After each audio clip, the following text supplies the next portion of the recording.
நம்ம கடைசியா நம்ம இதெல்லாம் எதுவுமே எனக்கு வேணாம், இந்த சரணாகதி மட்டுமே எனக்கு போதுமே, நீங்க மட்டுமே எனக்கு போதும், உங்ககிட்ட சரணடைகிற மாதிரி இந்த எல்லா பாடலும் அமைஞ்சிருக்கும். இதுல வந்து சுரதாஷ்டகம் மாதிரி சுரத கவசமும் கம்பேர் பண்ணி பார்க்கும்போது சுரத கவசம்ல வந்து முதல்ல வந்து இன்வொகேஷன், அதுலேயும் ஆரம்பம் வந்து பகவானோட தோற்றம் பற்றி இருக்கும். அடுத்தது வந்து எனக்கு முக்கியமா பிடிச்சது வந்து இந்த கவச பகுதி.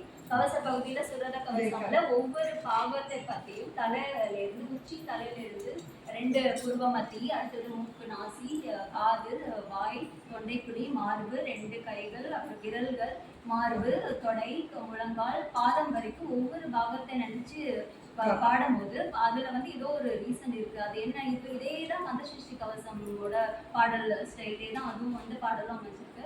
அப்ப இந்த கவச பகுதியில என்னன்னா ஒவ்வொரு பாகத்தை நினைச்சு நம்ம பாடும்போது நம்மளோட ஃபோக்கஸும் கான்சன்ட்ரேஷனும் அந்த பாகத்துக்கு திரும்ப ஆரம்பிக்குது. அப்போ உள்முகமா நம்ம அதை நம்மளோட கவனத்துக்கு திருப்புறோம். உள்முகமா கவனத்துக்கு திருப்பும்போது நம்ம அலைப்பாஞ்சு இருக்கிற நம்மளோட மனசு மற்ற உலகத்துல நமக்கு என்னென்னலாம் கஷ்டம் இருக்கும், நம்மளுக்கு சஞ்சலங்கள் இருக்கும், அது எல்லாமே மறந்து உடல் ஃபர்ஸ்ட் அமைதியாகுது. உடல் அமைதியாகும் போது மனம் அமைதியாகுது. ரெண்டுமே அமைதியாகும்போது காஸ்மிக் எனர்ஜியோட நம்மளை இணைக்கிற ஒரு பாலமாக இந்த பாடல்கள் அமைய ஆரம்பிச்சிருக்கு. அப்போ அந்த கான்சன்ட்ரேஷனுக்கு முக்கியமாக ஒவ்வொரு தலையிலேருந்து ஆரம்பிச்சு பாதம் வரைக்கும் அந்த சுரத கவசம் இருக்கு.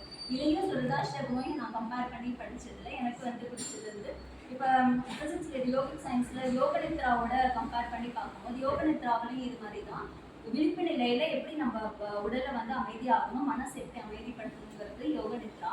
அதே யோகநித்ரா ஸ்டைல்ல எனக்கு இது தெரிஞ்சது. அப்போ ஒவ்வொரு பாகத்தையும் நம்ம நினைச்சு நம்மளோட கவனத்தை உள்முகமா திருப்பும் போது நம்ம மனசு அமைதியாகி காஸ்மிக் எனர்ஜியோட இந்த டிவைன் எனர்ஜியோட அலைன் ஆகுது. அப்படிங்கிறத ஃபிசிக்ஸில் எப்படி சொல்லுவோம்னா எவ்ரி ஆப்ஜெக்ட் வைப்ரேட்ஸ் இன் இட்ஸ் ஓன் நேச்சுரல் ஃப்ரீக்வன்சி. அப்போ ஒவ்வொரு ஆப்ஜெக்ட்டும் ஒவ்வொரு நேச்சரில் இருக்கிற எந்த பொருளாக இருந்தாலும் அது வைப்ரேட் ஆகிட்டே இருக்குங்கிறது தான் ஃபிசிக்ஸ். அது வைப்ரேட் ஆகும்போது ஒரு எனர்ஜி வெளியில் லிபரேட் பண்ணும், அதுதான் ஃபிசிக்ஸ். அப்போ எனர்ஜி லிபரேட் பண்ணுதுன்னா ஒரு பர்டிகுலர் ஃப்ரீக்வன்சியில் தான் அது வைப்ரேட் ஆகுது. நம்ம பாடுறது ஒரு நாதம், அந்த சவுண்ட்னால ஒரு வைப்ரேஷன் கிரியேட் ஆகுது. அப்போ நம்ம வாயில பேசுறது, ஸோ பாடி, மைண்ட், சோல் மூணுமே அலைன் ஆகுது. இதை வந்து ரெசனன்ஸ்னு சொல்லுவோம் ஃபிசிக்ஸ்ல.